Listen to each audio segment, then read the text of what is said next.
Part 1 में आपने देखा पूरी पुलिस फोर्स सुच्चा के पीछे लगी है। सुच्चे ने एक बंदे को मार दिया है। सुच्चा पुलिस क्या आता है नहीं आइए जानते हैं। सुच्चा और उसके दोस्त शादी में जाने का प्लान करते हैं। कुछ दोस्त उसके रात को ही निकल जाते हैं। सुच्चा अपने दोस्तों के साथ सुबह निकलता है। कुछ आगे जाने पर उनको पुलिस रोक लेती है। सुच्चा पुलिस वालों को बहकाने की कोशिश करता है। पुलिस वाले उसके थाने में ले आते हैं। एक पुलिस वाला कहता है तूने उसको बहकाने की कोशिश करता है और उनके आगे रोने रिलाने लगता है ताकि उनको शक ना हो सके। फिर थानेदार उससे कहता है कि तूने उसका मर्डर किया लेकिन सुच्चा थानेदार को भी बहकाने की कोशिश कर रहा है। फिर वहाँ पर वही दो बंदे आ जाते हैं जिन्होंने मर्डर होते हुए देखा था। सुच्चा देख वहाँ से भागने लगता है। वाले भी उसके पीछे लग जाते हैं। अपने दोस्तों के साथ वहाँ से बाइक से भाग जाता है। फिर ये सब एक जगह इकट्ठे होते हैं। सुच्चा अखबार देख रहा होता है। नजर अपनी फोटो पर पड़ती है। सुच्चा की फोटो अब अखबार में आ चुकी थी। फिर वहाँ पर पुलिस हमला कर देती है। सुच्चा अपने दोस्तों के साथ वहाँ से भागने लगता है। सुच्चा और उसके दोस्तों के साथ पुलिस अब पीछा नहीं छोड़ रही थी। सुच्चा जहाँ पर भी जाता था हम पुलिस वहीं पर पहुंच जाती थी। फिर सुच्चा के दोस्त सुच्चा से कहता है कि बात ज्यादा बढ़ गई है, तू ऑस्ट्रेलिया चला जा। सुच्चा का एक दोस्त कहता है कि जब मामला यहाँ पर ठंड हो जाएगा तू वापस आ जाना। सुच्चा का नकली पासपोर्ट और वीजा बनवा देते हैं। फिर सुच्चा जाने से पहले अपने दोस्त को अपना गट्टा दे देता है। उससे कहता है कि इसने मेरे आदमी कभी धोखा नहीं दिया,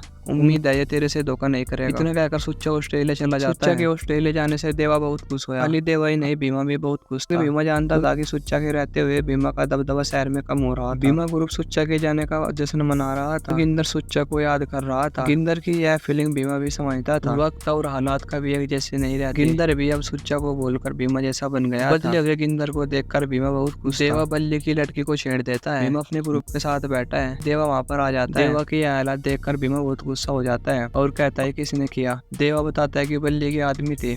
फिर भीमा सुच्चा के दोस्तों के साथ जाकर बल्ली के आदमियों को पीट देता है। बल्ली को जब यह पता चलता है कि उसके आदमियों को सुच्चा के दोस्त ने पीटा है, बल्ली पुलिस को फोन कर देता है। पुलिस चांदी की मां को गिरफ्तार कर लेती है। सुच्चा के दोस्त भीमा से कहते हैं कि देवा ने उन्हें झूठ बोलकर बल्ली के आदमियों को पिटवाया है। बल्ली की लड़की छेड़ी है, इसने बहुत गलत किया। फिर इन सब में बहस होने लगती है। भीमा सुच्चा के दोस्तों को वहाँ से भगा देता है। सबकी बिगड़ जाती है। फिर यह सब दोस्त प्लान करते हैं कि यह बात सुच्चा को बतानी सही नहीं होगी, लेकिन जोरा समझदार होने के कारण सुच्चा को फोन कर सब बता देता है। सुच्चा को यह बात सुनकर बहुत गुस्सा आता है। तभी सुच्चा देवा को फोन करता है। पुलिस कंप्लेन वापस लेने को लिए कहता है, लेकिन देवा उसको उल्टा जवाब देता है। यह बात सुनकर अगले दिन ही सुच्चा ऑस्ट्रेलिया से इंडिया आ जाता है और आते ही देवा से मिलता है। देवा सुच्चा को देखकर बहुत हैरान हो जाता है। फिर सुच्चा देवा के फोन से बल्ली को फोन करता है, बता देता है।